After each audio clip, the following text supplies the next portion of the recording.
Hello class, this is my video interpretation on the fire events that we watched on the YouTube videos, kind of about how did they occur, what could have been done to prevent them, and as well as the differences.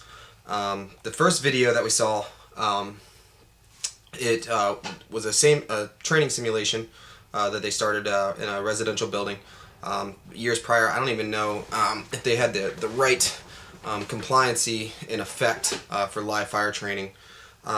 But it was a flashover during training. The training officers not noticing the change in conditions right away. Whoever was, safety or accountability, whoever the training officers were, they didn't notice right away. You could see, the change in conditions in the smoke. So they didn't notice that right away. And then you have a firefighter come in pan in to the video, and you see him carrying a vent fan.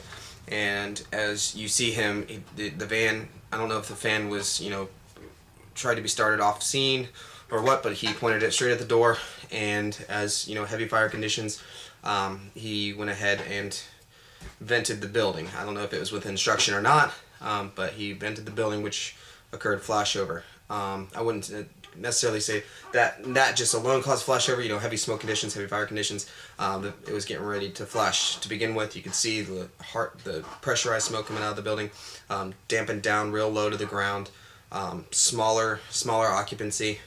So it didn't have really. All it had to do was grow right there in that excessive area. Unknown if accelerants were used within the video or not, but that took place. Also, you see him, it's non-vent controlled fire. The only ventilation you see coming out, you have a guy spraying water into the C side or D side of the building, I believe, with a 2.5-inch hose. And he's spraying water, and you already have guys in there. So I don't know what their thoughts on were that. Again, I probably won't know, but it wasn't a very well vented fire. Ventilation accruing at the A side of the building, which led to immediate flashover conditions and ventilation. That's all it needed with that vent fan pointed right at the door.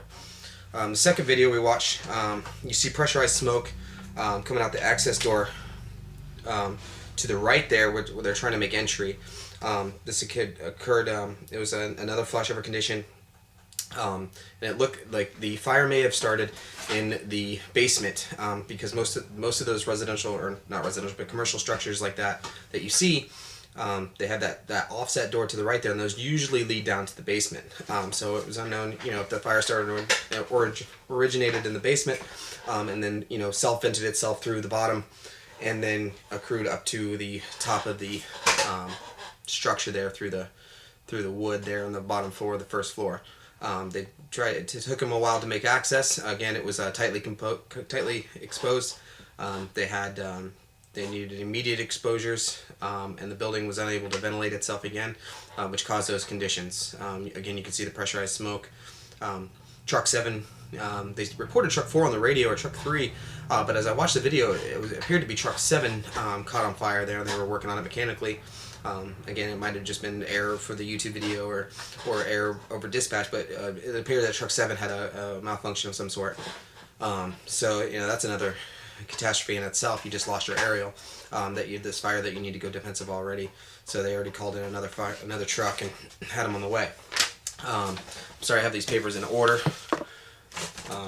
Just because I'm trying to do videos without paper, but this one I had so much to write down that I just went ahead and wrote everything down in order. The third video we watched was a flashover confined to the apartment. Poor ventilation was another aspect in this fire. Attic ventilation, and the timing. What struck out to me was the timing between ventilation and fire attack.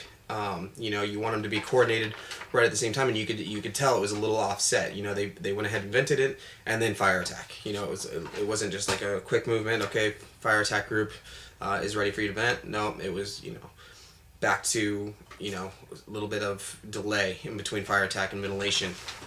And again, those go hand in hand, coordinated, and back to what Mr. Watson had said about or different aspects of ventilation and what we're doing now.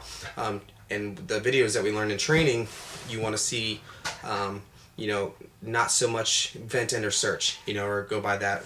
Not really vent, enter, search, but vent and suppression right away. You want limited ventilation. You can get in there, pencil it down, and then go from there. So you don't want to completely ventilate and go from there. So I think that would have been very, very helpful for them in this video. Imminent conditions changing again outside while crews were still inside in this video. That was a big key factor. I saw, you have a crew still inside and you're doing all this work, but you're outside changing in the whole big picture. You saw the crew inside and these conditions are rapidly deteriorating. You need to get that crew out. So the next video was again a fire that looked like it originated in the basement. You can't tell right away, but you see part of the command going to the D side of the building, looking down that little, it almost looked like an awning window to the bottom of the basement, where you can stand inside a basement in Florida. We don't really have them, but you can stand at the bottom of the basement, look up, there's almost like a little awning window. It wasn't really a jalousie or a check rail double hung, but it was, it looked almost kind of like an awning window there, a little fatigued, but you can see, command staff going over there looking to see how the attack group went. And again, I was writing this down, and at the end of the video, the chief came on and confirmed that it was a fire started in the basement. Poor ventilation in this aspect. You have ventilation coming out the front, which is great, but I wish I could see inside the building to see where their ventilation occurred on the first floor to vent from the basement to the first floor. If it was directly over the fire, because it looked, it wasn't very well vented out the front, so it's still kind of pressurized. So I don't know what their ventilation was like interior on the first floor. So I was kind of looking for that. Again, it occurred in the basement. And all these fires, you see vertical ventilation, but as we all learned, vertical ventilation is the best way to de-escalate situations such as impeding smoke or backdraft conditions or flashover conditions. So we're looking for vertical ventilation, and a lot of it. You want to vent this fire because smoke's the enemy, so we're trying to vertically ventilate. It's the best way. Smoke rises, of course. You don't want to horizontally ventilate. You won't have the impeding smoke. It won't ventilate correctly, or time-wise, it'll not ventilate completely through. So you'll still have building rapid heat conditions inside the structure. So vertical ventilation is always your best bet.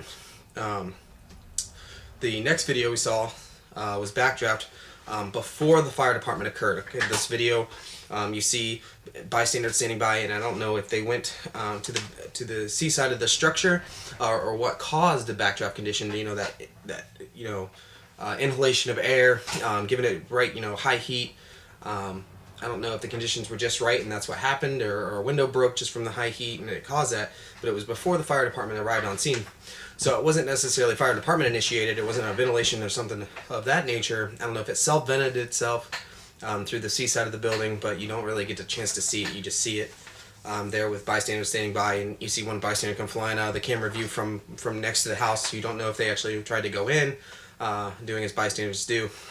So the next fire that we saw was low fire volume with high heat, is what probably caused this. I know the NFA has a case study on this particular fire, and I tried to search for it, but I couldn't find it. The NFA has a particular case study on this fire that you learn about, and it's low ventilation. You could see it, and again, it was pulled the right side or the C side of the building completely off with a smoke exposed backdraft situation, and that's really all you get a chance to see.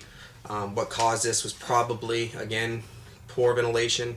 The fire wasn't able to vent itself, got really hot, burnt itself out. You have all these molecules and particles sitting in there, and it gave it the right amount of air. That's all it needed, and now you lost the C side of the house. So the next video we watched was the FDNY flashed over with them in the building, and it was well vented. Look on the video, it was well vented. No real imminent signs from outside, so I don't know what was going on interiorly, but it was well vented. I don't know if it was just that room and contents, probably not where it originated, where the firefighter escaped from. Probably area origin, probably just due right of that, or to the left of that if you're inside the structure there, that you can see from the A side of the building. So again, flashover conditions. It was well vented, so I don't know what immediately caused that, or if even the flashover occurred. It was probably another room behind that room where he was coming out of, and decided the room behind it flashed, and then it caught all the other particles inside the other room. So again, vertical ventilation would have helped here. I can't remember if they were on the last floor or not. So that's all that is for that. Again, on all of these, ventilation is always a big aspect when we deal with backdrafts, or we want to backdrafts. We want to vertically ventilate. That's the best way, the best coordinated effort that you could do to prevent that.